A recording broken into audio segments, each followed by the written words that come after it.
ओम नमः शिवाय। राधे राधे मेरे प्यारे भाइयों बहनों माताओं व बंधुओं, सावन मास चल रहा है जो कि भगवान शिव को अति प्रिय है। बंधुओं, आज सावन मास में शनि प्रदोष व्रत भी है। बंधुओं, सावन मास में शनि प्रदोष व्रत के दिन भगवान शिव के शिव महापुराण को जरूर सुने। बंधुओं, यदि आप आज के दिन शिव महापुराण की कथा सुनते हैं तो भगवान शिव की आप पर अपार कृपा होगी।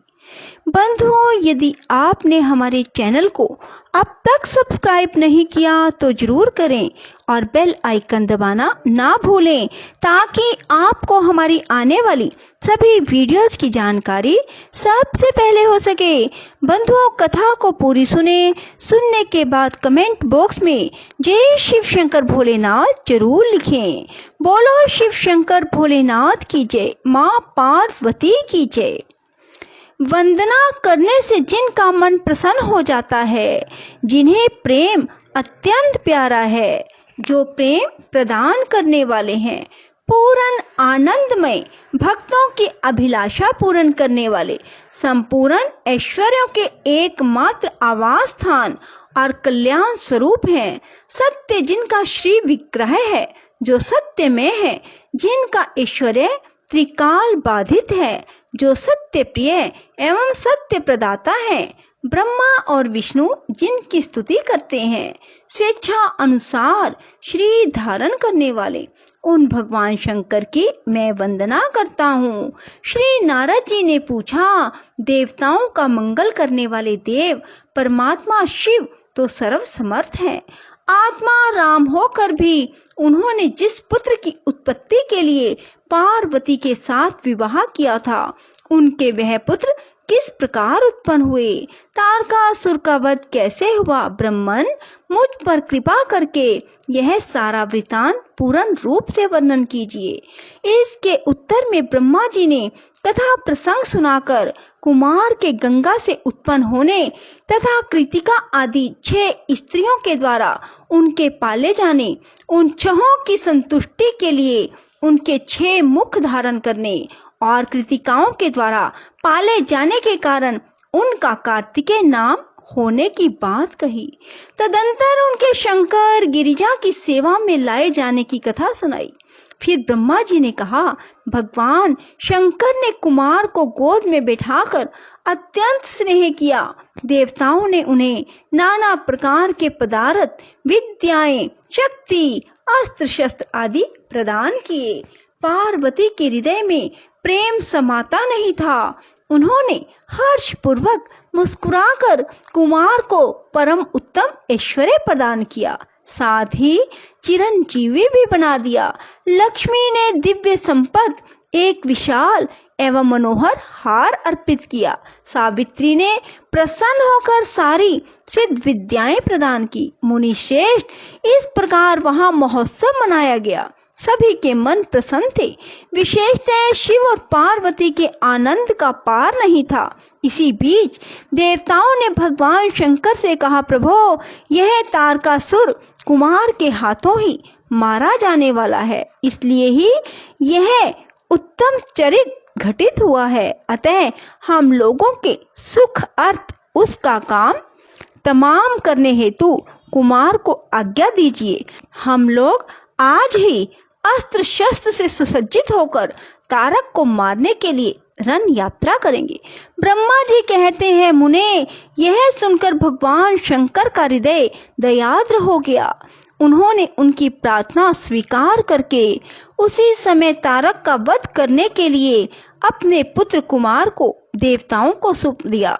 फिर तो शिव जी की आज्ञा मिल जाने पर ब्रह्मा, विष्णु आदि सभी देवता एकत्र होकर गुहू के आगे करके तुरंत ही उस पर्वत से चल दिए।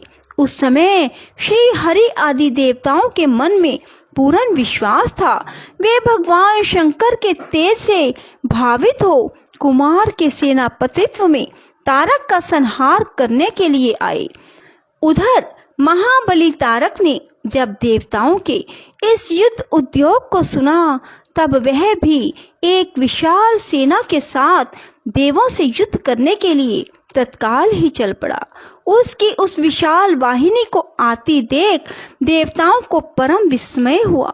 फिर तो वे बलपूर्वक बारंबार सिंहनाद करने लगे। उसी समय तुरंत ही भगवान शंकर की प्रेरणा से विष्णु आदि संपूर्ण देवताओं के प्रति आकाशवाणी हुई।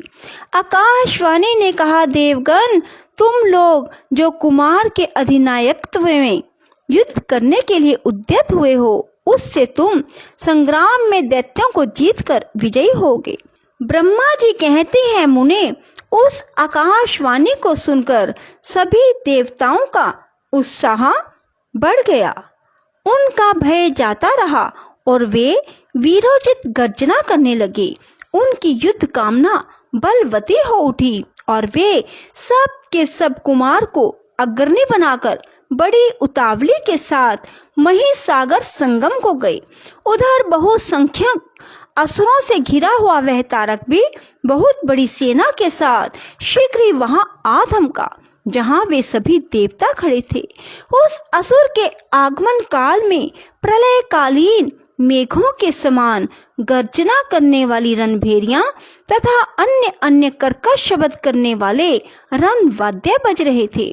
उस समय तारकासुर के साथ आने वाले दैत्य ताल ठोंकते हुए गर्जना कर रहे थे। उनके पदाघात से पृथ्वी कांप उठती थी। उस अत्यंत भयंकर कोलाहल को सुनकर भी सभी देवता निर्भय ही बने रहे। वे एक साथ मिलकर तारकासुर से लोहा लेने के लिए डट कर खड़े हो गए। उस समय देवराज इंद्र कुमार को गजराज पर बिठाकर सबसे आगे खड़े हुए। वे लोग पालों से घिरे हुए थे और उनके साथ देवताओं की महती सेना थी। तत्पश्चात कुमार ने उस गजराज को तो महेंद्र को ही दे दिया। वे स्वयं एक ऐसे विमान पर आरूढ़ हुए जो परम आश्चर्यजनक तथा नाना प्रकार के रत्नों से सुशोभित था। उस समय उस विमान पर सवार होने से सर्व गुण संपन्न महायशस्वी शंकर पुत्र कुमार उत्कृष्ट शोभा से संयुक्त होकर सुशोभित हो रहे थे। उन पर परम प्रकाशमान चमन डुलाए जा रहे थे। इसी बीच बल अभिमानी एवं महावीर देवता और दैत्य क्रोध से विवल होकर परस्पर युद्ध करने लगे। उस समय देवताओं और दैत्यों में बड़ा घमासान युद्ध हुआ। क्षण भर में ही सारी रणभूमि रुंड मुंडों से व्याप्त हो गई। तब महाबली तारकासुर बहुत बड़ी सेना के साथ देवताओं से युद्ध करने के लिए वेग पूर्वक आगे बढ़े। उस रण दुर्मद तारक को युद्ध की कामना से आगे बढ़ते देखकर इंद्र आदि देवता तुरंत ही उनके सामने आए। फिर तो दोनों सेनाओं में महान कोलाहल होने लगा। तत्पश्चात देवों और असुरों का विनाश करने वाला ऐसा द्वंद्व युद्ध आरंभ हुआ, जिसे देखकर वीर लोग हर्षोत्फुल्ल हो गए और कायरों के मन में भय समा गया। इसी समय वीरभद्र कुपित होकर महाबली प्रमथ गणों के साथ वीर अभिमानी तारक के समीप आ पहुंचे। वे बलवान गणनायक भगवान शिव के कोप से उत्पन्न हुए थे। अतः समस्त देवताओं को पीछे करके युद्ध की अभिलाषा से तारक के सम्मुख डट गए। उस समय प्रमथ गणों तथा सारे असुरों के मन में परम उल्लास था। अतः वे उस महासमर में परस्पर गुत्थम गुत्थ होकर जूझने लगे। तदंतर वीरभद्र से तारक का भयानक युद्ध हुआ। इसी बीच असुरों की सेना रण से विमुख हो भाग चली। इस प्रकार अपनी सेना को तितर बितर हुई देख उसका नायक तारकासुर क्रोध से भर गया और 10,000 भुजाएं धारण करके सिंह पर सवार हो देवगणों को मार डालने के लिए वेग पूर्वक उनकी ओर झपटा। वह युद्ध के मुहाने पर देवों तथा प्रमथगणों को मार मार कर गिराने लगा। तब प्रमथगणों के नेता महाबली वीरभद्र उसके उस कर्म को देखकर उसका वध करने के लिए अत्यंत कुपित हो उठे।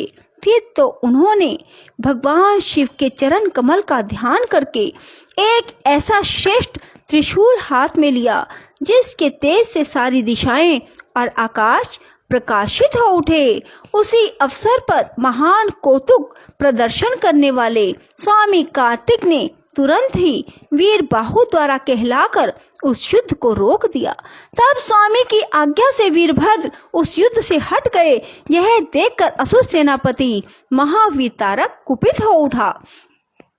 वह युद्ध कुशल नाना प्रकार के अस्त्रों का जानकार था, अतः देवताओं को ललकार ललकार कर उन पर बाणों की वृष्टि करने लगा। उस समय बलवानों में श्रेष्ठ असुर राज तारक ने ऐसा महान क्रम किया कि सारे देवता मिलकर भी उसका सामना ना कर सके। शेष अगले अध्याय में।